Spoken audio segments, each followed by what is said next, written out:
లేదు, బైక్ మీద వస్తూ కింద పడిపోయాను. అయ్యో, వాట్ హ్యాపెండ్? ఏం లేదు, బైక్ మీద వస్తుంటే యాక్సిడెంట్ అయింది, కింద పడ్డాను. బట్టలన్నీ పాడయ్యాయి. ఇలాగే కస్టమర్ దగ్గరికి వెళ్తే బాగుంటుందని చేంజ్ చేసుకుందాని ఇంటికి వచ్చాను. అయ్యో రామ్, రక్తం వస్తుంది. అయ్యో, బాగా గీరుకుపోయింది. రిలాక్స్, దాని గురించి ఆలోచించుకో. చాలా చిన్న దెబ్బ, టెన్షన్ చూడు. Relax relax. అయ్యో ఓకే, నాకేం కాలేదు.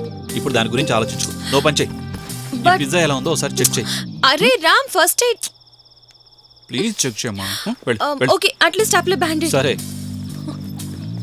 దరిద్రుడు మీదకొచ్చాడు. కారు తోటం కూడా రాదు వాడికి. కొంచెంలో మిస్ అయింది తెలుసా.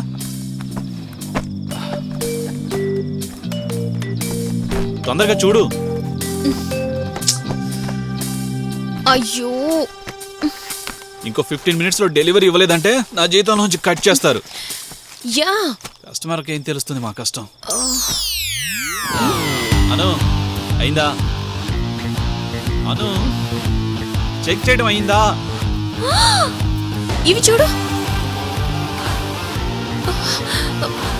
Wow, pure diamonds. అట్లీస్ట్ 2 కోట్లన్నా విలుగుంటాయి కదా. తీసుకుని పారిపోదామా? జోక్ చేస్తున్నావా? ఏయ్ విను, మనకింకా కొన్ని రోజుల్లో బిడ్డ పుట్టబోతోంది. నువ్వు పిజ్జా అమ్మి చిల్లర సంపాదించి, నేను చదువు ఆపేసి జాబ్ చేసుకుని కొంచెం ఆలోచించురా. ఇది మంచి ఛాన్స్. ఒక్క దెబ్బకి యుఎస్కో యూకేకో వెళ్ళి సెట్ అయిపోదాం.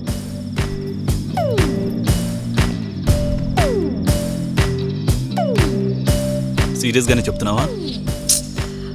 పిజ్జాని 30 నిమిషాల్లో డెలివరీ చేయకపోతే డబ్బులు ఇవ్వరు అన్నావు కదా, ఎందుకు? టైంకి దొరకపోతే వేస్టే. 50 సంవత్సరాలకి సెటిల్ అయితే ఏం ప్రయోజనం? ఆశ్రమానికి వచ్చిన డొనేషన్స్ తో సరిగ్గా తిని తినకుండా సగం జీవితం గడిచిపోయింది. ఇప్పుడే కదా మన లైఫ్ స్టార్ట్ అయింది. మన కోసం కాకపోయినా మన బిడ్డ కోసమైనా. ఏయ్, మా బాస్ నాకు తండ్రి లాంటి వాడు. నువ్వు ఇప్పుడు తండ్రి కాబోతున్నావు కదా.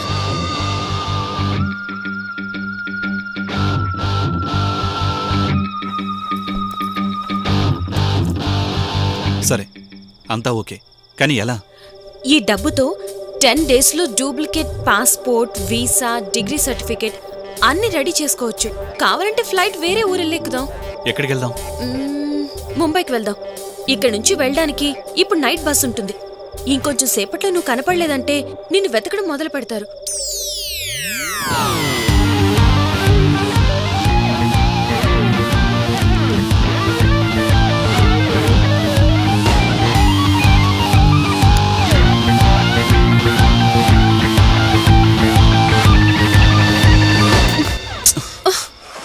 ఎస్, వెళ్దాం. కానీ ఇద్దరం కలిసొద్దు. ఎవరైనా చూస్తే డౌట్ వస్తుంది. ఇప్పటి వరకు నిన్నెవరూ చూడలేదు. సో ఓ పని చేద్దాం. సామాన్లంతా ప్యాక్ చేసుకుని నువ్వు ముంబై వెళ్ళు. నేను ఈ బైక్ని వదిలి రాలేను. దానికి ఏదైనా ఏర్పాటు చేస్తాను. తరువాత నేను ముంబై వస్తాను. ఓకే? ఓకే. రావడానికి ముందే నువ్వు ఇరుక్కుపోతే? ఎక్కడికి వెళ్ళావు అని అడిగితే,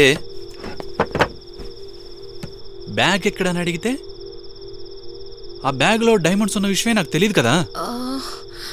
బైక్ బ్యాగ్ ఏమైందని అడిగితే నువ్వేం చెప్తావు? ఏం చెప్పాలబ్బా?